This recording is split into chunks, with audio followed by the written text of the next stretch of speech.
Right. So have you gone through the remaining one? And I told you to revise also. So if you have any questions, we can take that first. Then we can do the next points. Today in the SCS class also, I was, we did one question, and the main problem was not about the knowledge, but it was about the writing skill. So when we have to write these exams, in MCS especially, we have to do one extra task. We have 4 tasks compared to SCS. So a similar problem can happen. So writing skill is very important. It is as important as knowing the concept. Hello, did you hear me? Yes. Yeah. So therefore, in the last session also I showed last week the structuring. So I'm expecting you to follow that structure in today's question. We'll finish this remaining points, then go to the question. Yeah. Any doubts you have from what we discussed yesterday, or uh, anything else apart from that?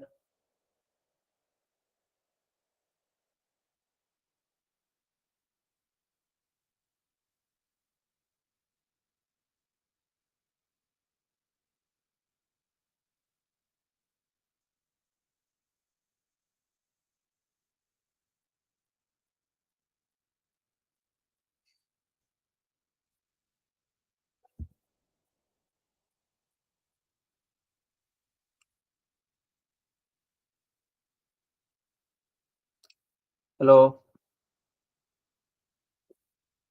You guys are on mute. Okay, no doubt. Just tell me about ethics. Let me see. Can you explain what CIMA principle of ethics are there? You can see on the screen, and also give one example which you feel like can affect in reset.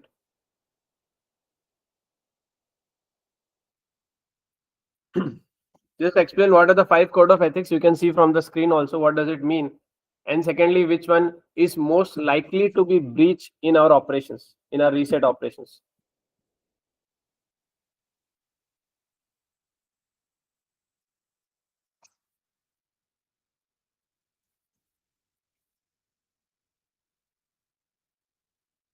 And then you want to start. Okay. I mean, yeah, the CIMA Code of Ethics is integrity, objectivity, professionalism, confidentiality, and professional behavior. Yeah, in reset, I think so. The thing which can be breached is professional behavior. Okay. Because, like, if they don't abide by the rules and the policies, that's where reset is going to have a issue. So this part, maybe they have to be more considerate. Which one? Professional behavior. Professional behavior, yeah. Why? Because see, professional behavior says abiding by rules and policies. Now, if the staff doesn't abide by the rules, for example, if they are supposed to handle the data wiping of the PCs in an effective manner, and if they are careless and they sort of miss out something on that, then this can cost the company uh, legal issues or security issues. So they abiding by the rules, by the policies of the company is very important in that aspect. So I think. Right. And remember, this can also be part of our conflict management. Conflict question is again, usually repeated. We have discussed it previously also. Hmm. So when you are giving any recommendation or any points regarding the conflict, make sure we are ethical. Or sometime you can even say, if you do this like manipulation can be done by the leadership to manage the conflict, but it can be unethical. So things like that also we can talk about. Okay. Rakesh, can you hear me? Yes, Mr. I can hear you. Okay. I hope everyone else also can hear. So point number 22, stakeholder conflict and management.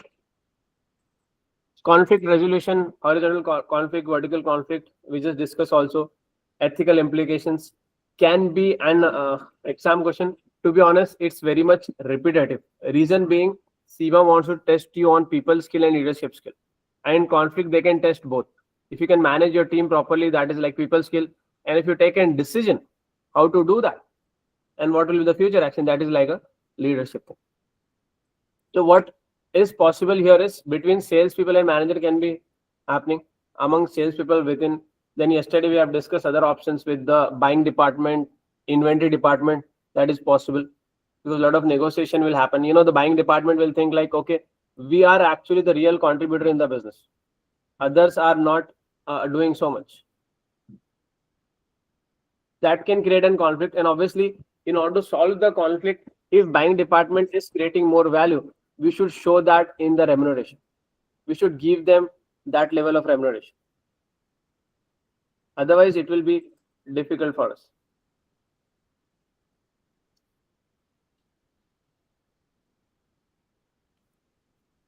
And another option we have for this is we have done an analysis where we have made a list of 20 stakeholders, their power and interest. That will also give you the point.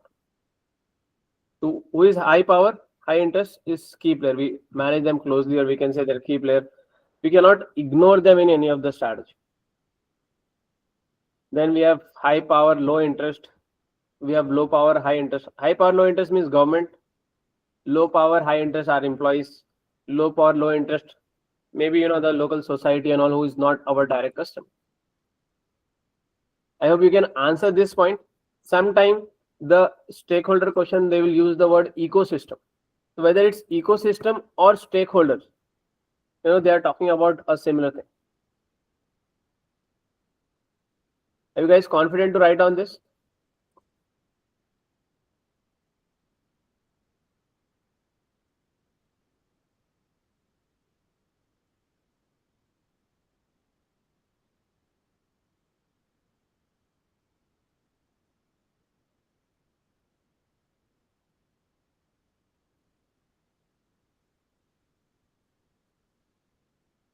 All right, next one. How we can manage their working capital effectively. So what is working capital, or this can be linked to WAC, weighted average cost of capital. We have seen yesterday also and in a previous mock. This can be another important question. Let's say we have issue with working capital, or technically, what are the reasons that can lead to problems with working capital in our business? In Ressett, what can be the primary reason? Can you think of one? Maybe The have to do early. delay in receivables, Yes, Rakesh. delay in receivables, paying the Delay in vendor receipt, early. Yeah. especially when we are doing B2B. We have B2B clients also, right? Their delaying in receivable is more, you know, because if it is individual clients, we might take the payment. They will pay and then order it, right? What else? Yes. Payment to the vendors also, because if we have a good payment term with the vendors, then that will ease up the little pressure on the cash flow. Like if you are getting, if you are giving B2B a credit term of 30 days, if you get a payment term of 60 days, then we can enjoy that 2 months, right? So whatever we can collect and we can pay that. That is the way we can manage the cash flow Yes. effectively. How much of inventory is being stocked?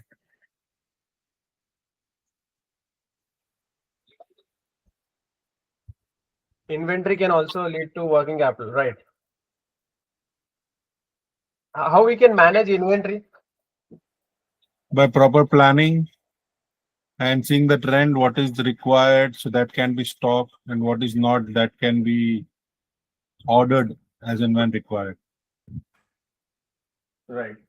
So technology, big data, and all of this will play an important role.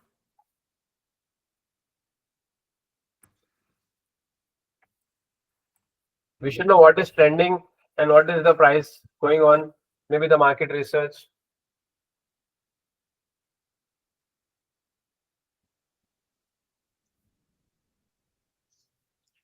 Okay, so how we can manage? We can seek payment early from the suppliers. Then efficient inventory management and forecasting can be done.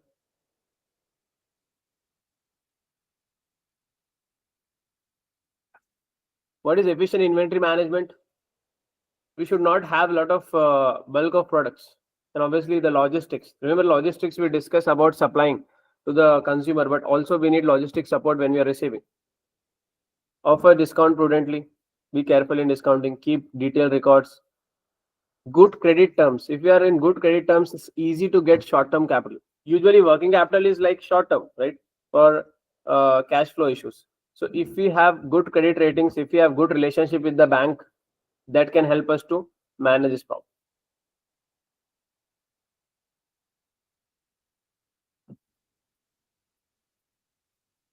Other problems can dealing with problem related to working capital, lack of visibility on cash and working capital performance across organization, lack of cash awareness across different geographies, high levels of overdue receivables and bad debts written off. These are some of the examples.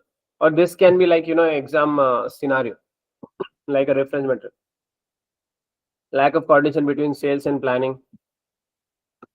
Or we can say sales and inventory department, or inventory department and purchasing department. Lead times. We might not have everything in the capital city of Lamland, isn't it?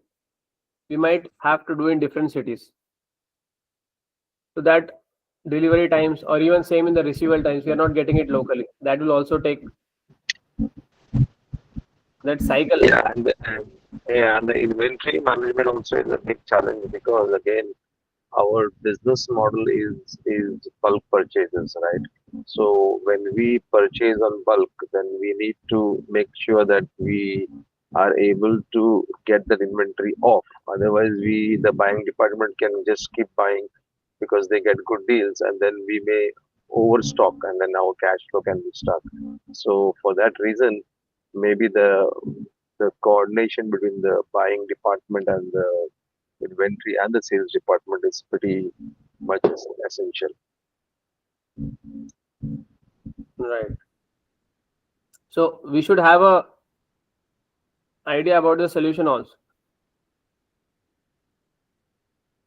Now, Solution is basically, you can always say it's about the software. You should have a proper software inventory system, basically, right? So that we have to control the incoming and outgoing stock. So maybe our method which we can utilize is the FIFO method. In the stocking and in the distribution of our goods, basically. So that again, it will be more software driven. So there is a visibility for all the departments what we are having and what we don't have. Correct. yes.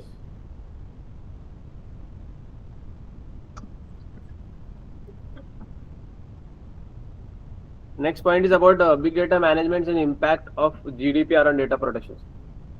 So we need to use big data obviously for our sourcing and everything that can be beneficial. However, we cannot compromise with GDPR. So GDPR is General Data Protection Regulation in the Europe. Assuming that Lamland is part of Europe, we need to work around this regulation. If there is any problem, it can affect our revenues. We have fines of 2% or 4% of our global revenues they'll charge as a fine, plus reputational risk. So usually it is linked to the rights of individual. For example, now we have data, we have their addresses, we have their personal information, credit card details. It is our responsibility to safeguard that. How we can safeguard? We can have proper cyber security. We have to invest in cyber security. We cannot say that it's a cost, it's not a profit center. But we have to do it. It's a compliance. Compliance usually will not give you profit. It's a cost. Then we need to have a consent of the user. Even if you're selling, let's say their email ID, the numbers, something which is safer for them, but still we are selling to the third party as a source of revenue, which we should do, right? Let's say Amazon do that, but it should be aligning with the GDPR regulation. For example, what is that right to be informed? The customer should be informed. Have you seen any website, when you go to the website, or even Amazon or any other company, they have a privacy policy, and usually you can just click on the link and go and read it properly.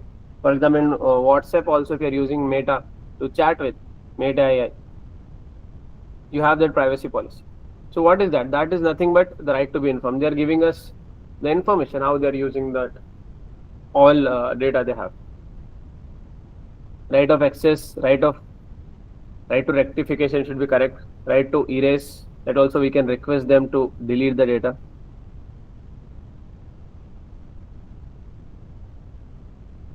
Our companies many times will put in certain way that people are not aware, or they are not motivated to do all of this, because that will be a problem. But if you see from Ressett, our business perspective, it is a source of revenue for us.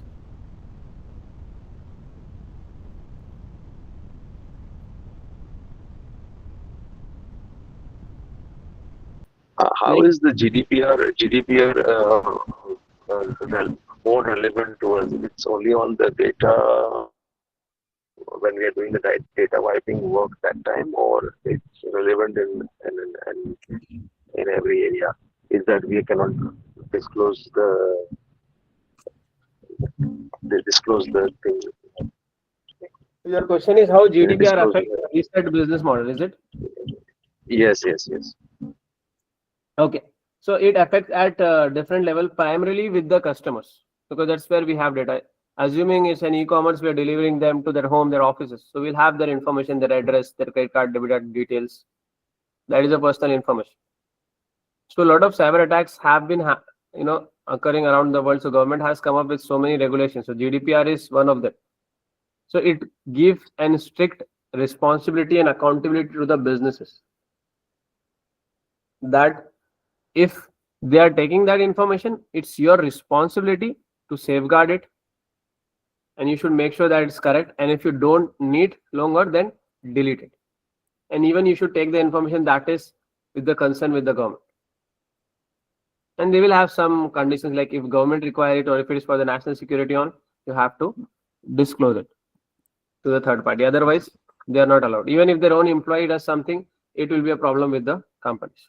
Secondly, they also have a requirement that we should have a strict policy. We cannot say, okay, we are safe. We have to show the policy, what policy and what investment you have done to mitigate this risk. Apart from that, in our business model, it may be a little bit for our employees also. That's it. We'll have other information, but that's not very relevant to GDPR, like who is our buyer, where we are buying from. That is confidential. That is more about business secrets. How much we paid for them. Obviously, we'll be paying different companies different for the same product, because it's a used product, isn't it? It depends on the negotiation.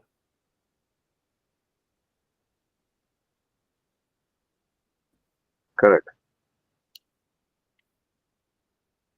By the way, negotiation can be an important topic also for the exam. We'll discuss it. Then strategies to undertake new business acquisition. Usually when we want to grow, the option is to acquire or go organically. Organic means we are doing on our own, like a startup. But it takes a lot of time, especially established business like Ressett. We will not go for organic. We'll go usually for the acquisition. So we can Not necessarily. If they find a good opportunity, they may go to even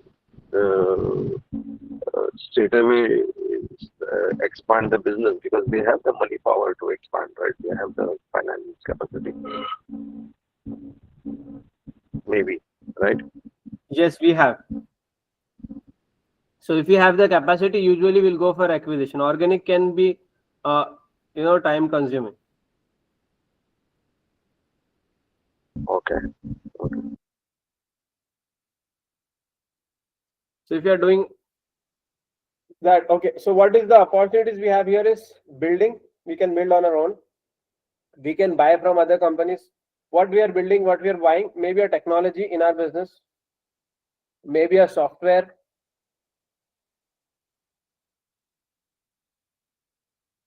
Misbah, can we say that build is organic and buy is inorganic, and partnering is just collaborating? Yeah, building can be organic also and through acquisition also. For example, we have a bigger plan to build some new software.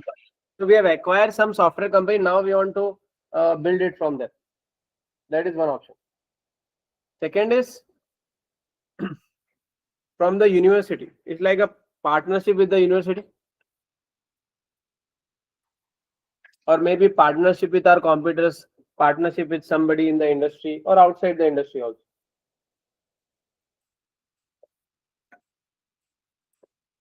What kind of strategy will work for us? What do you think? Build, buy, partner, invest. Incubate is like giving the infrastructure. Investment is just like giving money, like a venture capitalist in the startup usually. Incubator means we have warehouses, we have some infrastructure support. It can be tech support, it can be physical infrastructure. That is like an incubator.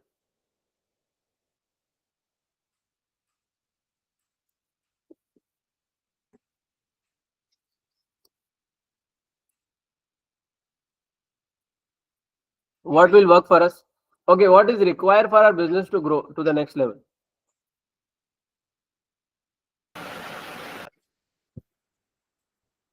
Two things: inorganic growth and partnership. What specific you want to do? So inorganic growth means acquiring, as we need to manage working capital efficiently. So we need to have acquiring good logistic warehouse, means a company where we can manage warehouse and shipment of goods on a real time. And collaborating means partnership again, because this is a big means partnering with I think the suppliers who supplies this raw material, means the PCs to Ressett. So that stock, maintaining of that stock will help So in order to partnership ensure that in order to ensure the stocks are not, means, out of stock.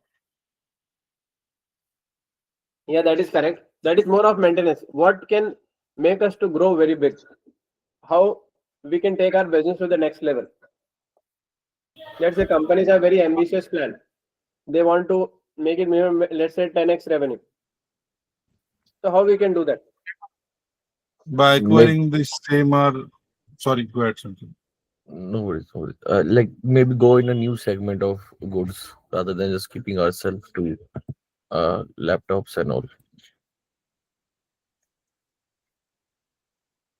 Yes. So this can be done through two things, through market development, product development. And product development make more sense. New products. We have discussed previously also we can come up with other electronics.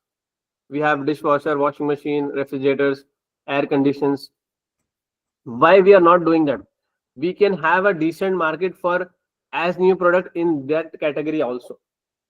In fact, most of the companies, if you talk about Amazon, eBay and all, they are not limited to just laptop phones and tablets, right? They have diversified, and that is a natural diversification, because we have to maybe invest in what new warehouses and new suppliers, but the model remain the same, isn't it?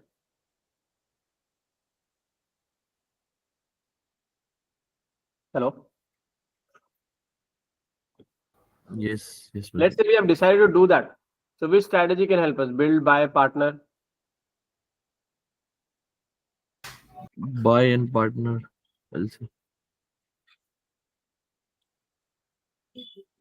Buy what and partner what?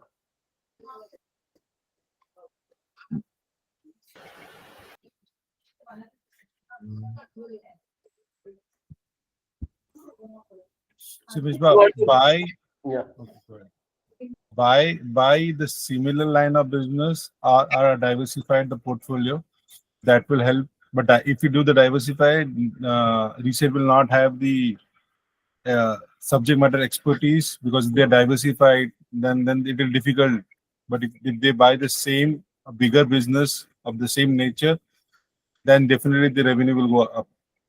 Partnering with new product, as you mentioned, product line, that will help them reset to diversify their business, and also bring sustainability events. If they, because they are partnering with the person who have the expertise managing those, so they can learn, and over a period of time they can also become expert, and they can manage that business efficiently. Right. So technically, we can acquire the business which is already selling this kind of other electronics.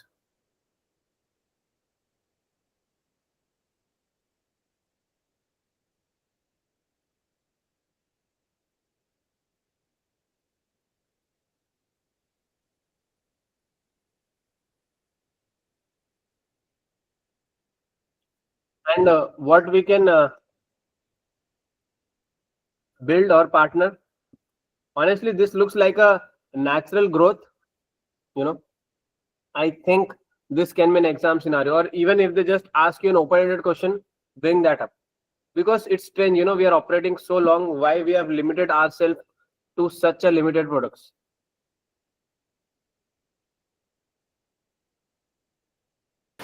Yes, but again, means, as you said, that the 10x7 again, why they were limited, because the strategy was that way, because they did not want to take risks, and they want to be a sustainable business rather than aggressive.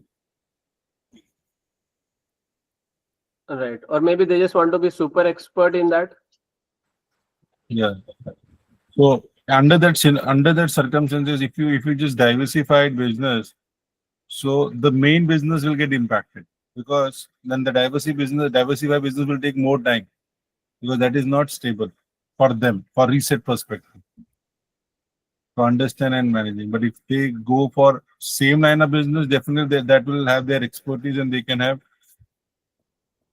more revenue immediately. This is what I can think, Ms. Let me know if somewhere need correction No, or it's, tweaking.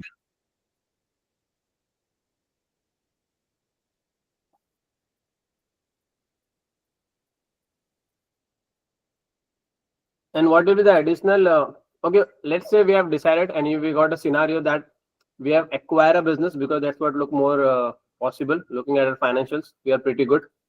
What will be the new challenges we will face if we go into this line of business? Technically, adding more products.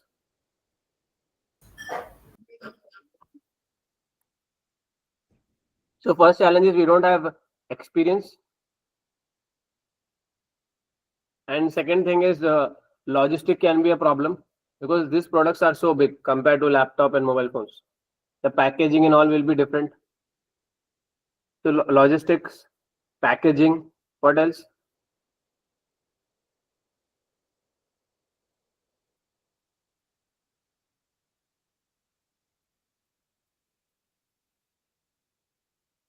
Then again, working capital will be getting it, because the value is higher. If anything delays in receivable, that will impact business.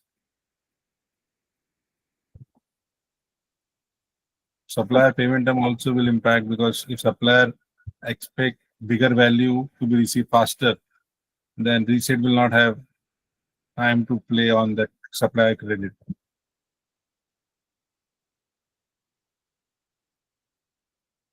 Right.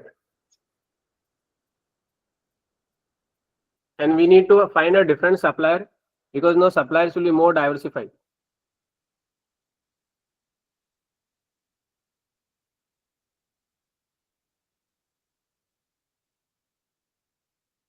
And again, it can lead to even international supply chains.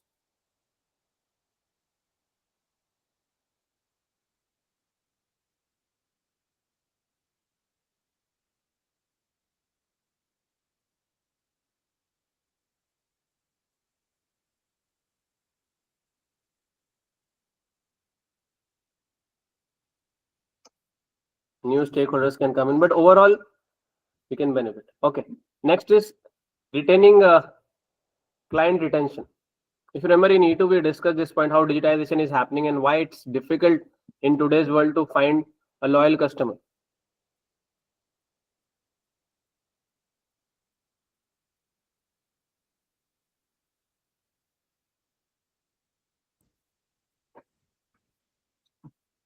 So we have some points: loyalty programs, discounts, or we can say in today's world subscription is very common. What is the advantage and disadvantage of subscription?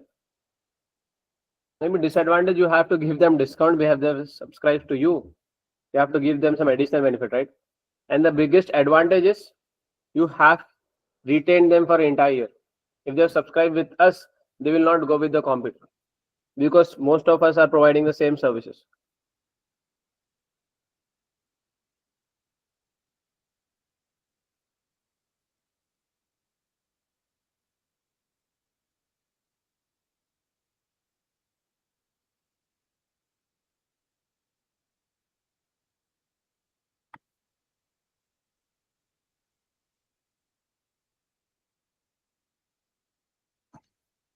Right? What else can be done apart from these points? Just think about yourself. If you're using any service, particularly let's say Netflix you're using or anything online, you're paying for that subscription, you're stick to that particular platform. Why you are stuck to that?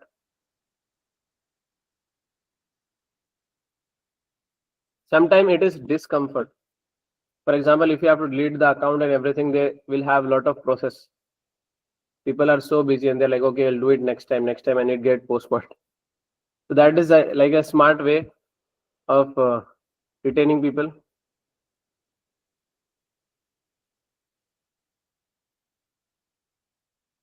What else?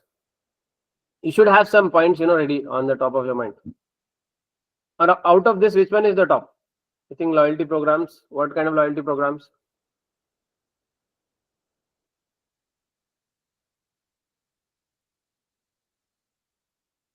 Misbah, just trying to think on this line of how Swiggy and Zomato is doing currently in India.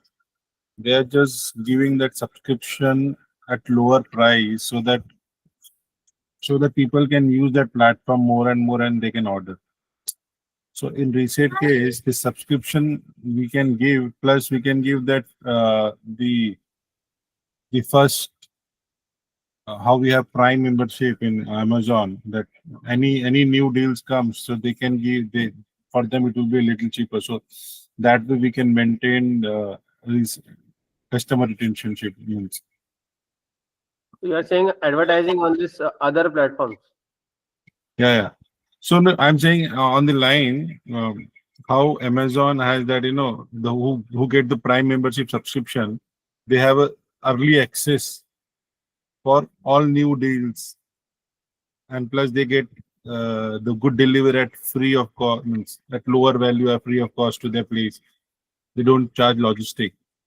So if customer takes subscription from Ressett, so we can give this freebies where we can say any new items they can have access, early access. So that will motivate the customer to be retained with Ressett. Plus there will be no logistic fees, but obviously we might have included in the product price, but by saying we can say that way. Right.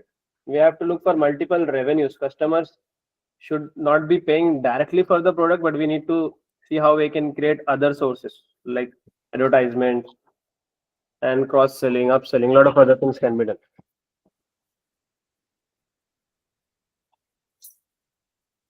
And remember, in our business, referrals matters a lot. So if somebody is referring, they can get certain points or benefits, a coupon kind of thing. Okay. Then what leadership style works well for us? Leadership is again very diverse. It depends on the situation. But usually we can talk about autocratic, democratic, right? It looks we have bureaucratic leadership, what we have now. Because we can see different levels of managers. As we can see the Preseen structure. They have separate department, head and director for specific responsibility. Everything will be controlled by committees at the top. Example, risk committee, audit committee. Though we are unlisted, but we have a proper structure. something like a listed company. Listed companies are more organized. Then types of leadership options we have. Charismatic, the influence springs mainly from personality. So our CEO, our leadership ideally should be charismatic personality. Traditional leaders is all about the position. The influence stems from accepted social order such as director runs a company. Then we have situational. Let's say a conflict happened and somebody has negotiated in between. So that person is like a leader now there. The influence can only be effective by being in the right place at the right time. Then we have appointed. The influence arises directly from a position status. Example, most managers and supervisors. Like you have some position because you have appointed, then you are reporting to senior finance manager. That person has some leadership position because he is appointed. Then we have functional. So what type of topic here can be which kind of leadership is more effective? For example, we can say charismatic is more effective because it will motivate people. But if it is only charismatic, it's not always, people are getting motivated. Sometimes they are laid back. So they need a traditional leadership to motivate them. Or there should be some, award and punishment. If somebody do something better, then then what is expected from them, they'll get a reward. But if they do worse than what is their job, obviously they should have some punishment or they will have to face some consequences, maybe reduction in the remuneration or kind of thing. How usually humans get motivated is reward and punishment, isn't it?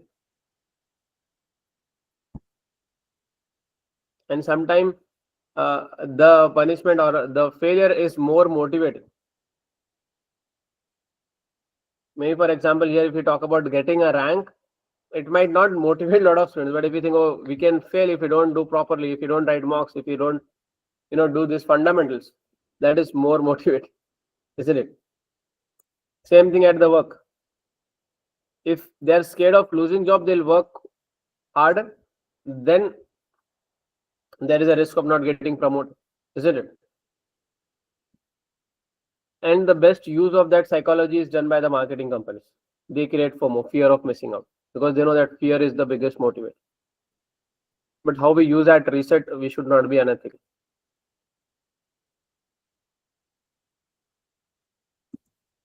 First mover advantage and drawback. This is interesting. What is the benefit of being a first mover? So we were on a brick and mortar shop previously, offline. Now we have come completely online. So we are one of the first mover, or we are going with the trend. So there is a benefit. We can get a bigger market share. But the disadvantage of being a first mover is many times we have to try and test so many things which might not work out. Whereas somebody who is following us will have our reference point. So if somebody is doing research and if it is good, then only we'll copy that. There are a lot of companies who don't invest in R&D. If something is successful, they'll do reverse engineering and they come up with the similar product, isn't it? Similar strategy. And a lot of businesses have been built just by copying their successful competitors. Right? It makes sense. Why to allocate so much resources?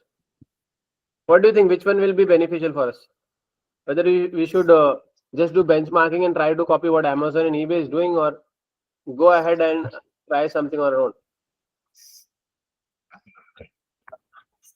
Yes, Akshay. Maybe copying the business of others, because in right now what we are doing, we cannot generate something new. Like we are still selling the products already been made and in the markets. So doing the copy would be better, because if we don't go for advantage of first mover, we need a big market and a new product as well that never been sell in the market. So this is why I think copy is the best one. And less cost involved in it. We know how to use it. Right. And also our competitors, Akshay, as you said, like Amazon, they are so big. You might not have that resources to do what they are doing. So let them come up with something. If it's successful, then we can try to tailor it according to our business model. Mhm.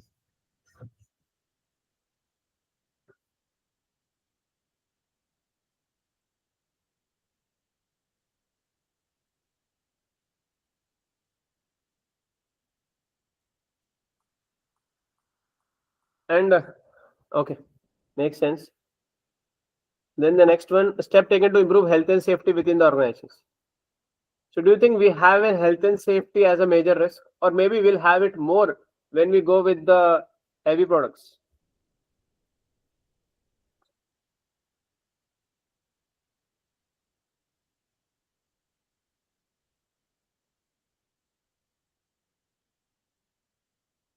Like other electronics, what we discuss. Currently, what kind of health and safety risk we have?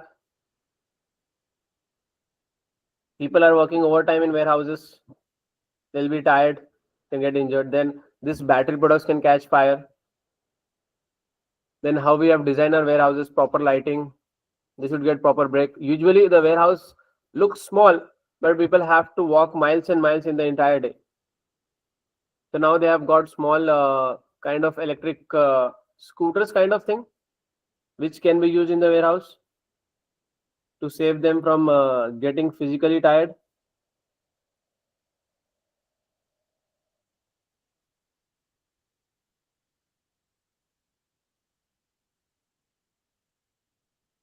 What else?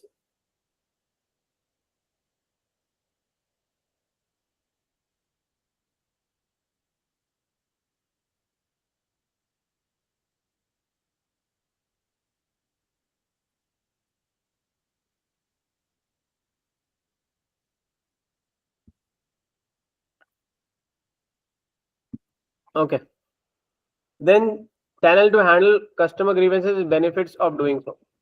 Technically, how we can improve customer service. This is similar to one point we have discussed about customer satisfaction. So we can have KPIs and target to the sales team. Then after sales services, what we are providing, that also we need to take care. We can have an NPS score also, net promoter score. So how much we can take our top customers and we can get the rating from there for our business. So we know how our customer treating us as a partner or just a supplier. Right. And we can even put a target what has happened in the past and how we have changed it now. Is it improving or is it going down?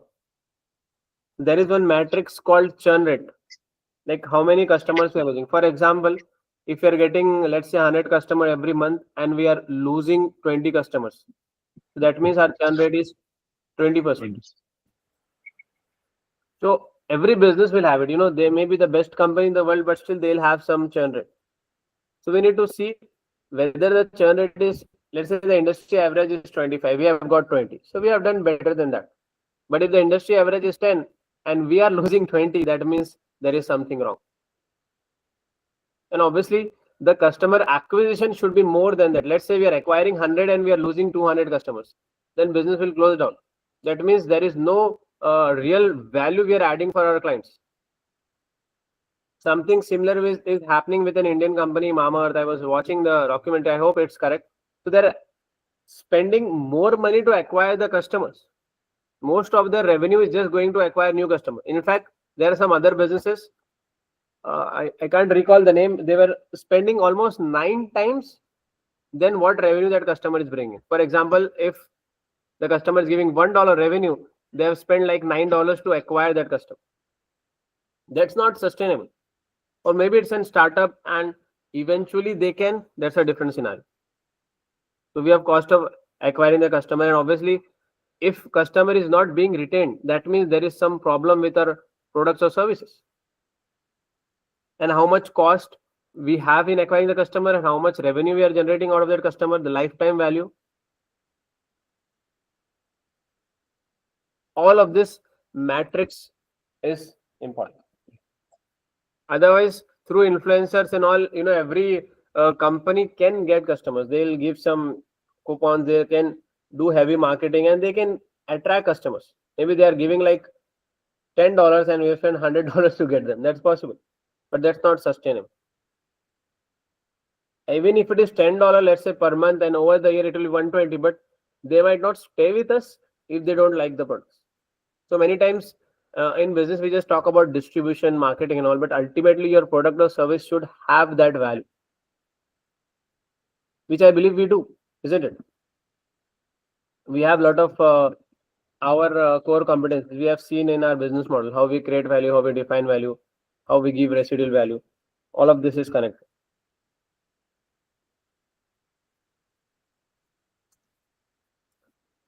Different types of investment appraisal technique.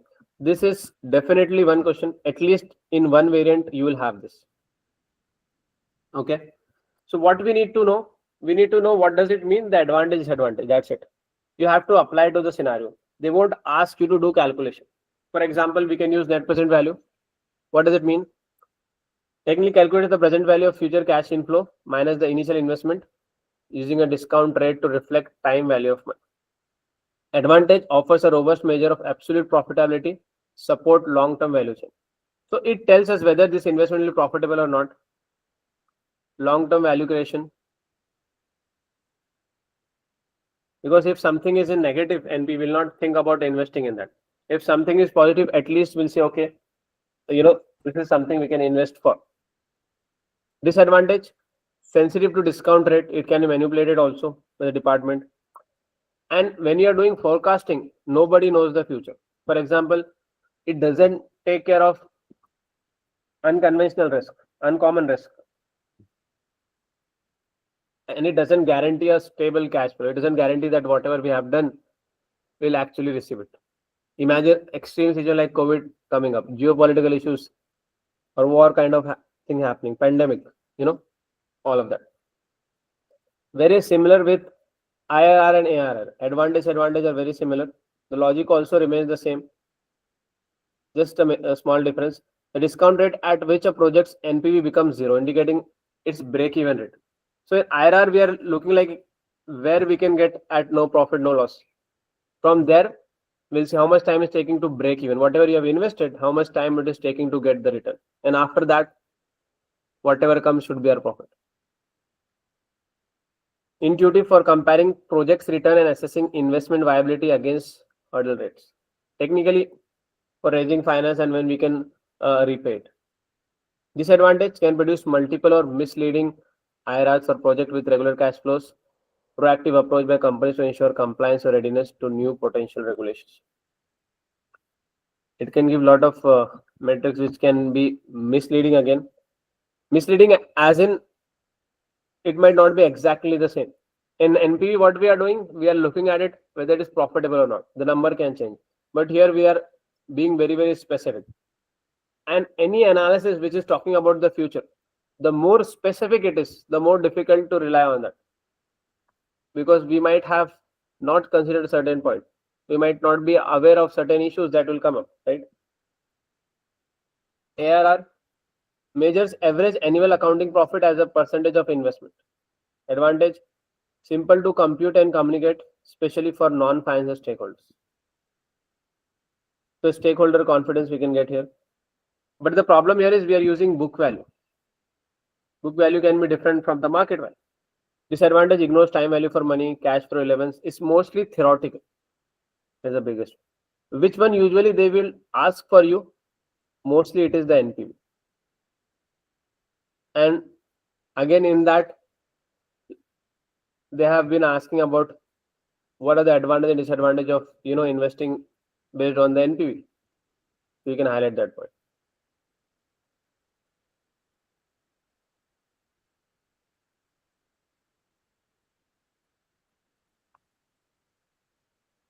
Payback period estimates the time required to recover the initial investment from net cash inflows. Advantage, highlight liquidity of short-term exposure. Disadvantage, ignores profitability beyond payback. This is very similar to the second one, where we are looking for break-even return. Again, this is rarely asked. Main thing is NPV. So NPV analysis and WACC commonly ask. You should know the advantage and disadvantages. Okay, then you can apply to the specific scenario. Can you do that? Are you confident, all of you? It's there in one of our mock also. There we can practice. Okay, thank you.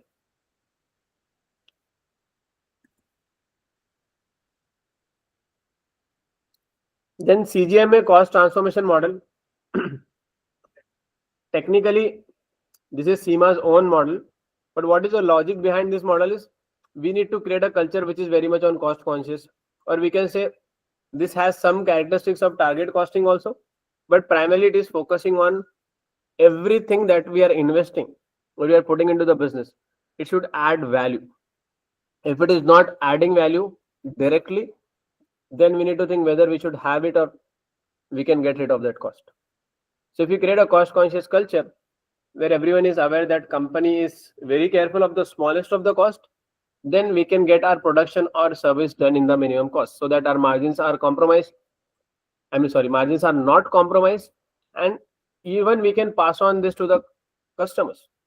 For example, if you see bigger companies like Unilever Limited, Nestle, and all other top companies, they have a very cost conscious culture, and that's the reason they are able to keep their prices so low. Especially if you see in the Indian market or in the South Asian, they sell small sachet and something as simple like 2 rupees, 3 rupees, 5 rupees, which is not possible in other countries. But they're able to do it because of their cost conscious culture. So what question can come from here? Maybe the advantage, disadvantage of this, or what is cost conscious culture? Cost transformation model.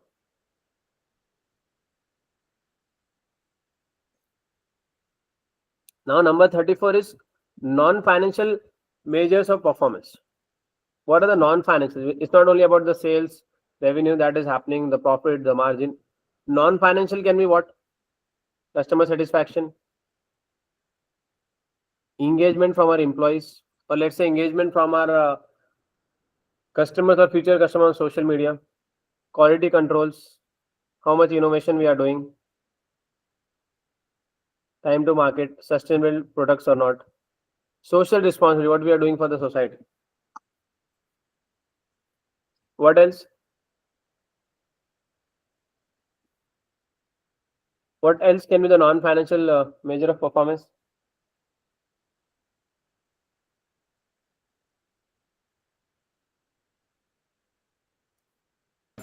Goodwill of the company. Goodwill. Yes, we can say goodwill, or what intangibles we are getting, how we are improving the relationship.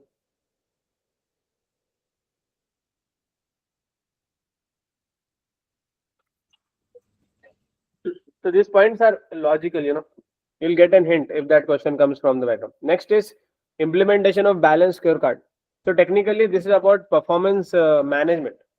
So we can use balanced scorecard directly, or sometime if they ask you open it, like how we can measure the performance. So you can just categorize into financial and non-financial. But balanced scorecard is a very good way to use because it gives a proper answer. Like financial perspective, focusing on our ultimately the profit. Then it also talks about internal business processes, internally how we can improve, let's say our inventory management, warehousing, learning and growth, how we can use AI, data and other technologies to improve. And ultimately all of this should be aligned with the customer perspective. If we can save time for the customer obsession, like what Amazon said. Maybe we can create value in terms of cost, create value in terms of time, and so many more ways.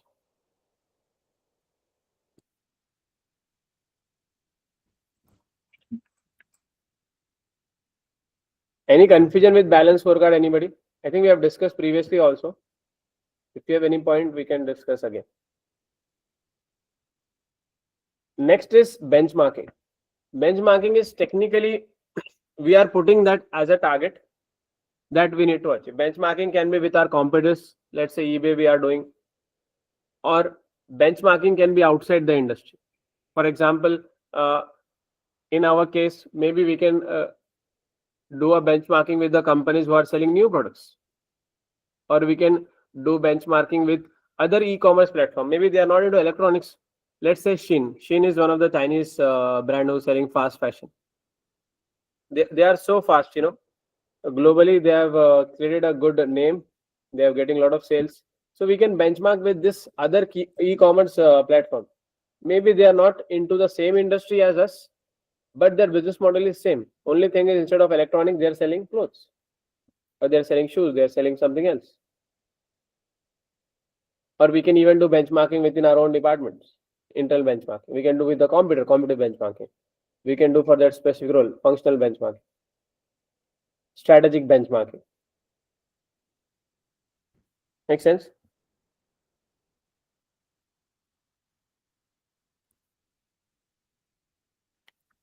Next is, how does the issue of equity bond debentures right issue impact the financial for us? Technically, if we choose the financial route, how we are raising the money, how it will affect our ratios, how it will affect the current position. So our cost or WACC will go up. Key ratios like gearing. What is gearing? Debt to equity, interest cover, earning per share will affect. Share price might also affect, but we are not listed, so we don't need to worry about the share price for now. Next is product and market development options for Ressett. We just discussed. I believe there should be one question from you. So we have discussed this in industry analysis also. I hope you have enough points. The problem that can happen in the exam is you can go out of words. Ideally, we should have a scenario in the exam which we have thought of. So one of the scenario can be this. We are going to a new market or we are selling new products. Are you confident in writing on this topic? And the same topic later on they'll lead to financials, how to raise finance, stakeholders, risk, so many things.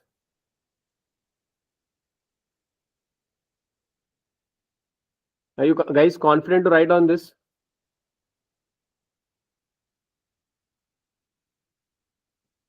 New product we just discussed about electronics.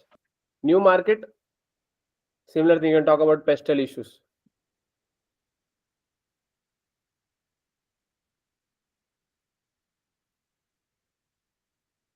Then what is EPS and impact of external reviews on EPS? Earning per share. Technically, we are talking about a shareholder. Shareholders primarily looking for profit, right? And we are for profit business. So how change in business model? Let's say the previous topic itself. Why we are doing that product and market diversification? Because we want to increase the earning per share for our shareholders. We want to diversify their revenue stream so that the EPS goes up. We are creating more value for the shareholders.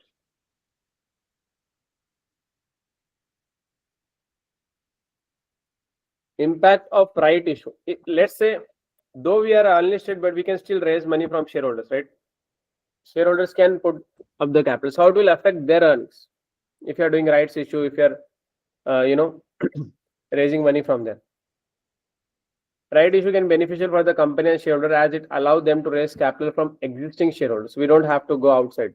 We don't have to dilute the control. If the new shareholders can come in, they are diluting the control, right?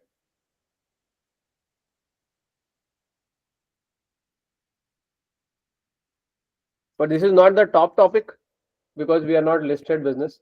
Next is, what is risk and how risk can be managed? We have discussed the TARA framework. We can have an approach for every risk: transfer, accept, reduce, avoid. But remember, if you avoid certain things, we are avoiding the return also. Then we also have CIMA risk management cycle. You don't need to remember it completely, but it's also a step-by-step approach. Like first, identify the risk, assess the skill. For example, a CEO resigning or an intern resigning the company. Both of the risk is risk, but can we take it with the same seriousness? No. A CEO going is like a serious impact, but the one is not. So we have to see which risk is having the highest impact. Therefore, we do the assessment after identification. You develop a risk response strategy, implement strategy and allocate responsibilities,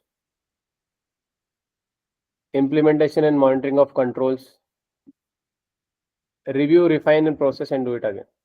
Because we cannot depend on the same. Every year, every few months, the risk will change though. So the mitigation plan and everything should also change. I just need a confirmation from you guys. Have you done the risk list? Because this is definitely going to be a part of the exam. At least one variant will have this question. I wanted to put the risk list here, but we have made it, and we cannot put like so many risks here. How many you have done, Santhan, Sri, Maskarana, Hassan? Just tell me how many risks you have identified. Just the number, okay?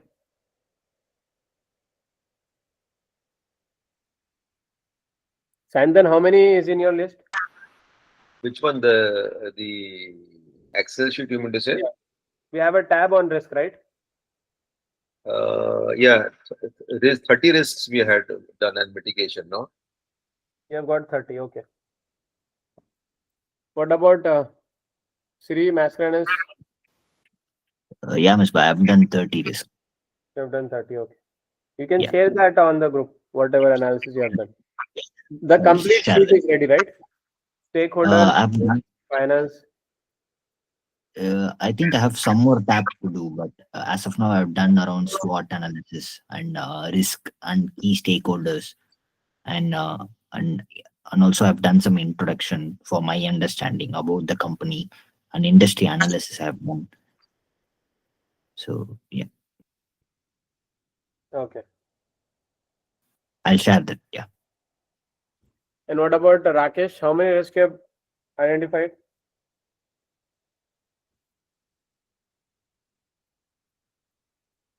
Misbah, something around 10, 15.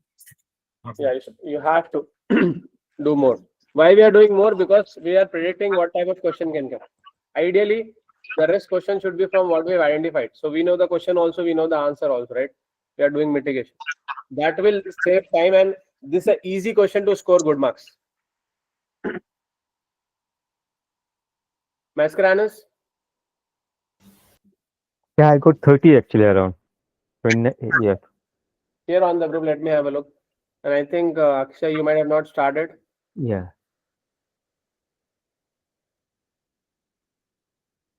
All right.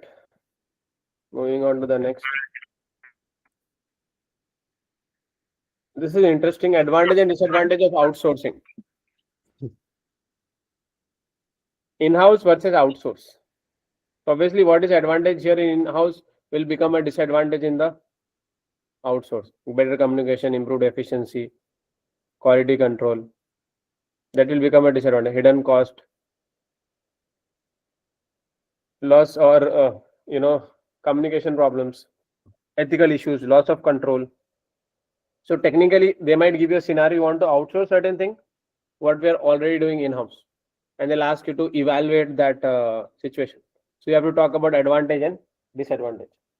Exact advantage we will get from the scenario.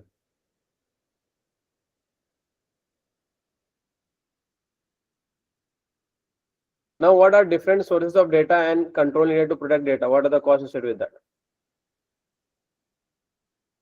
This is a cost center for us. So we need an IT team, we need an infrastructure.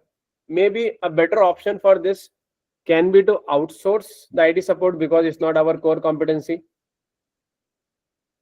Maybe that is one of the options. But having said that, responsibility and accountability will be with us.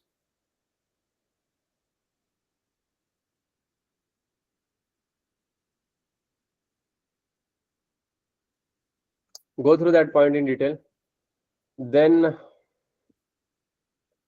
ROC and I. ROC is an indicator of a company that sometimes they'll ask about these ratios.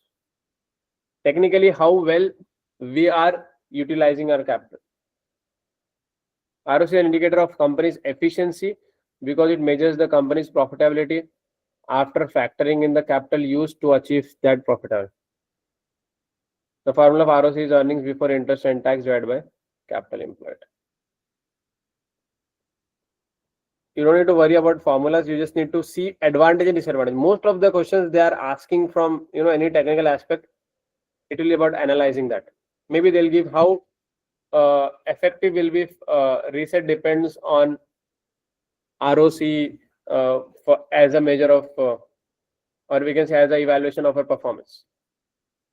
So how much we can depend means they are talking about is characteristics. In characteristics, you can talk about the advantage and disadvantage.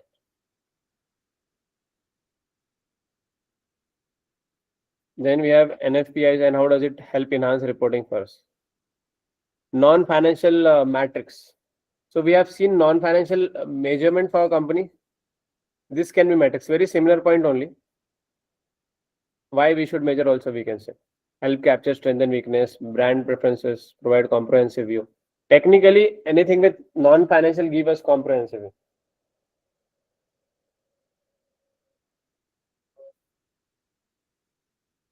IS 38 is about intangible asset.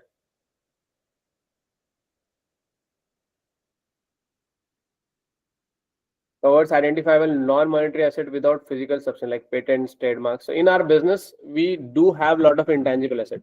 So that makes an important topic. Maybe they'll say what qualifies as an IS 38 intangible asset. So we should know the definition. And how we can know that, or we can say the criteria. This one. Probable future economic benefit, cost can be reliably measured. If we think like we might not get, or we might get future economic benefit out of that, or maybe not, then it is not IS 38. Let's say we have done some R&D and we have got some patent and we think like it can bring financial benefit, but until we are guaranteed that it will bring in, then only it will be part of intangible asset. Otherwise, all that we have invested will become expense for that year. If it is guaranteeing economic benefit, then it is a part of intangible asset as per IS 38. So this question can be asked. It's very easy to answer. So economic benefit cost can be reliably measured. It can be, measured separately. This recognition you might have to do. So, Misbah, in our subject for intangible assets in Ressett, which area they can ask for this IAS 38? Maybe they might give a scenario. We have got some insight, or we have got some data, and we have done the data analysis or engineering, and now we can predict when people can answer or when people will order, the new products. Let's say somebody have bought 2-3 years. This is a high time they will change, because in Lamland people are changing after 3 years, something like that. So now we are saying that is our intangible asset. We have got the data. But unless we can prove it is giving an economic benefit, then only it is part of intangible asset as per IS 38. So they'll give a scenario, then you have to see whether it goes with the criteria or not.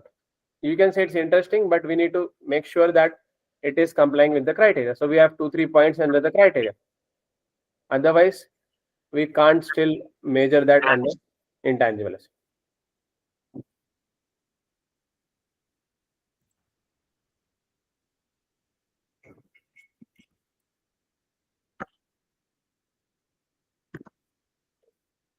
We have brand name, we have goodwill, isn't it?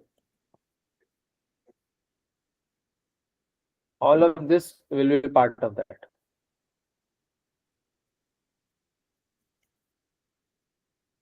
So we have 3 things identifiable. It should be probable future economic benefit, and third is reliable to measure cost.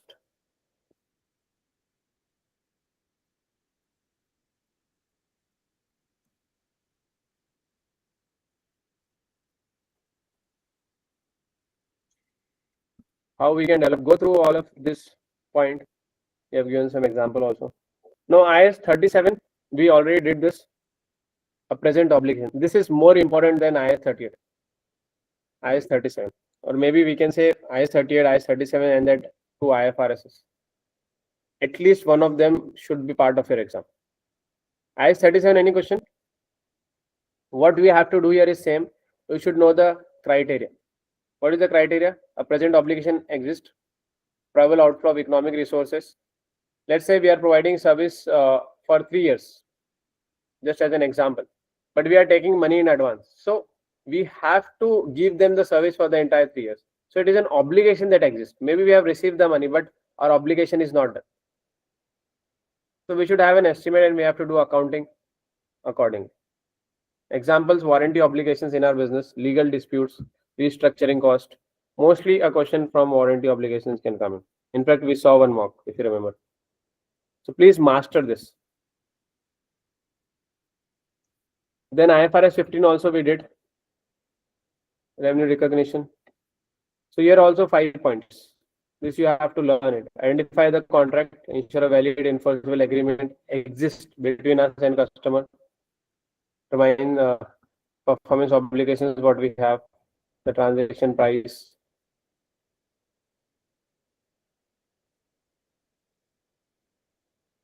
Allocate the transaction price. Then recognize. Additional points just to understand. Maybe you can just buy hard these points. Mostly question can arise from the same style, a similar style what we did in the mock. Then working on sustainability of the business. Sustainability of the business can be from the environment perspective, work on the society. We are not doing directly a lot of pollution or any kind of pollution, to be honest, but maybe we can still improve. We can have a logistic companies which are dealing in electric vehicles. We can work on strategy that is not focused on profit alone, but the people and planet. This line is important. Sustainability is not about environment. It is a combination of financial sustainability and non-financial.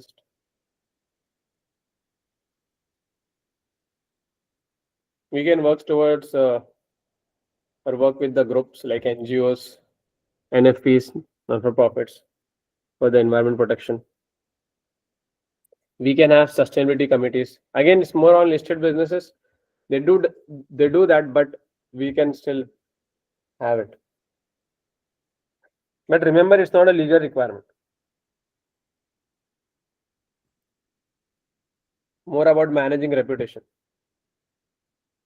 Managing cyber risk. So we have talked about risk, but cyber risk is separate, especially on e-commerce platform. Remember, something happened a few weeks back on this e-commerce platform. They were not available for a few hours, and it was an international. It happened with Amazon also. So things like that are usually coming because of the cyber risk, disruption. Or if it is not disruption, we can say unavailability of the services. So we have legal compliance also. At the same time, we can do like ISO 27001, something which is industry standard. We can even outsource this, or we can have an cyber expert IT director or a CIO in the board, Chief Information Officer.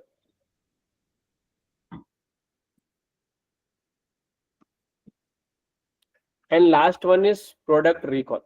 This is interesting. We didn't discuss much about that. Let's say we have sold some of our products and it has got some fault. Maybe it's not just one or two, maybe 20% of that, 25% of that, the entire fleet what we have done. How we can manage that is again about the people skill, or we can say the business skill they are testing here. How do you think we can manage?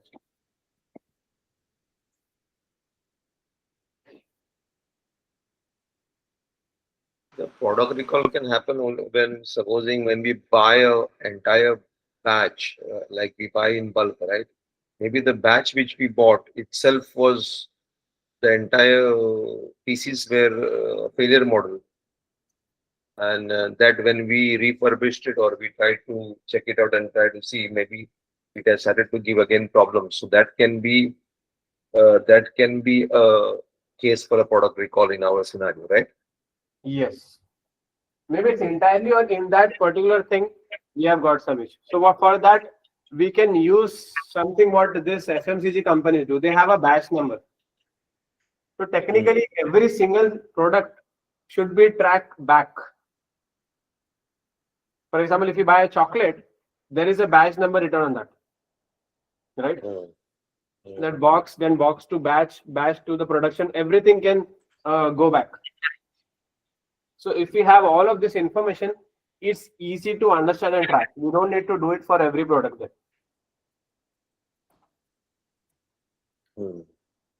But it can have reputational risk. Sometimes it can be a dilemma. Let's say it is issue with 20-25% of the people, but only 2-3% people have complained.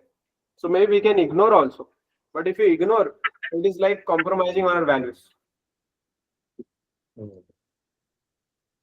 Isn't it? Yeah. Values over profit. But as an ethical business, we should put our values first.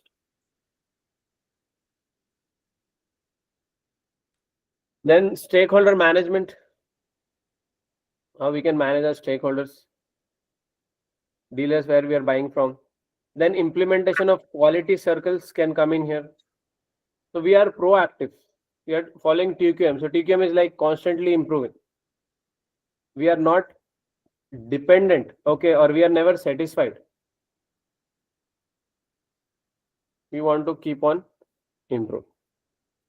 All right. What is lean management? Lean management is again a similar concept where we are constantly trying to improve. Reduce staff and keep the right staff or something. Yeah, means we do not have more hierarchy, having a lesser hierarchy for effective management. So it's a philosophy that is aiming to improve customer value while minimizing the waste in production. So if you have less people involved, less hierarchy, the chance of mistake is also less. Imagine there is a lot of hierarchy, lot of levels. And this lean management or manufacturing can also be about sustainability. This is just an example.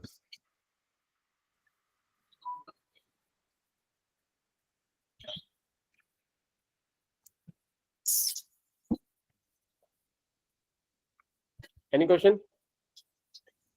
So in our Ressett case, how does this apply? Lean management?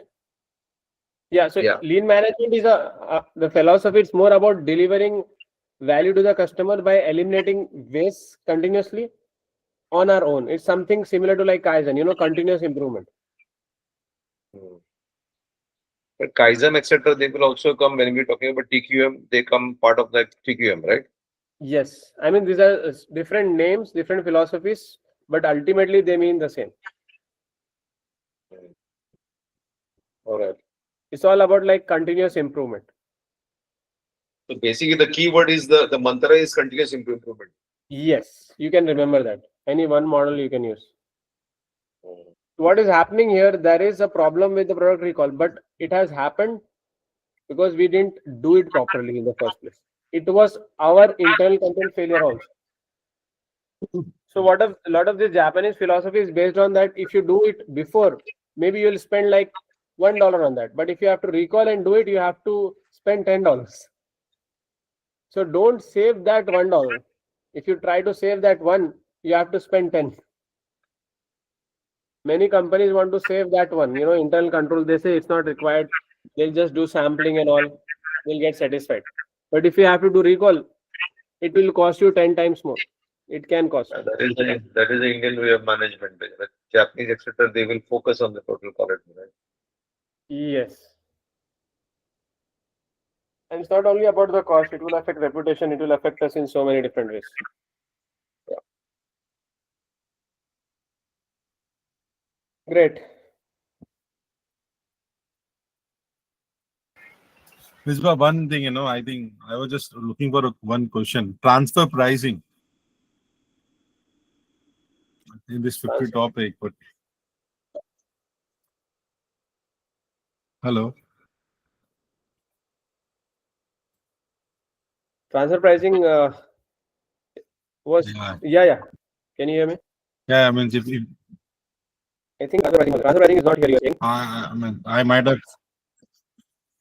So Okay, I think I see some issue in my understanding of the transfer pricing. If you can help your inputs, it will be really helpful. Right. So transfer pricing is used in different places. Okay.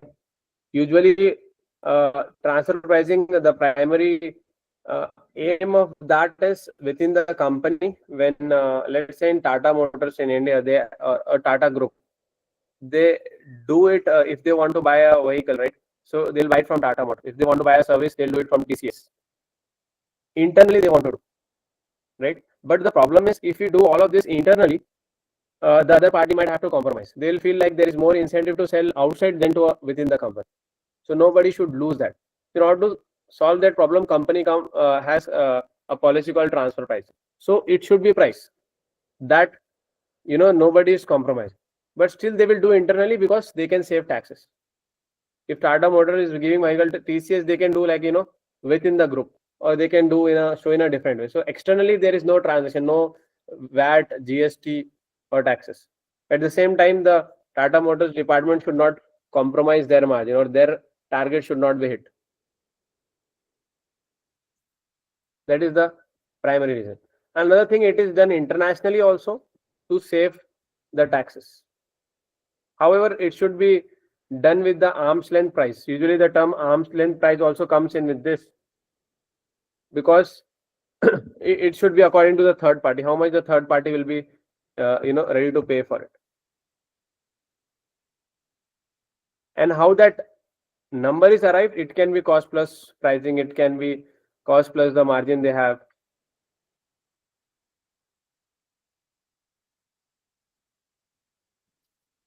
How it can affect our business, I'm just thinking in Ressett. Is there any question?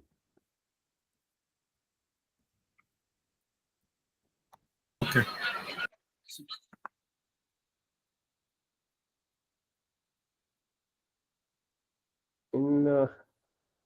Because we are not doing it internationally, neither we are such a big organization that can do that.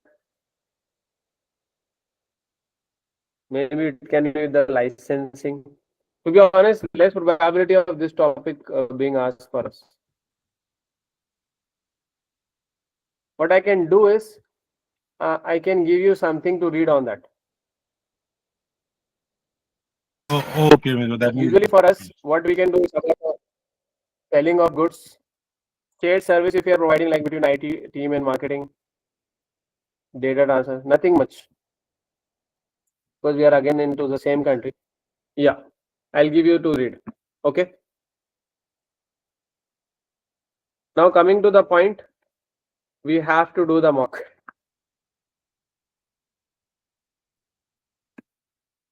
At least we have to do this task 1 today in the session, and then the remaining, if you do after some time also is fine, maybe tonight or tomorrow morning.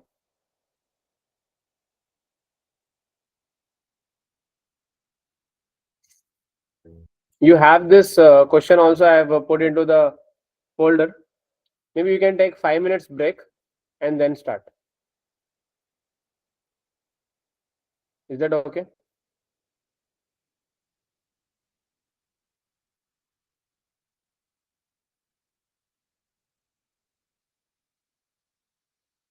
Or what we can do, other option is we can take, let's say 20-30 minutes break you guys can take and do the entire mock in one sitting, whichever you agree for.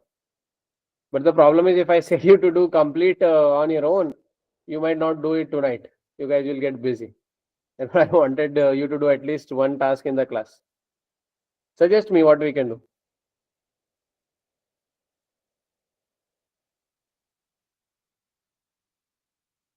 Hello. You have sent this in the group. This is there on the email where I have sent you all the topics, no? I can send it in the group also.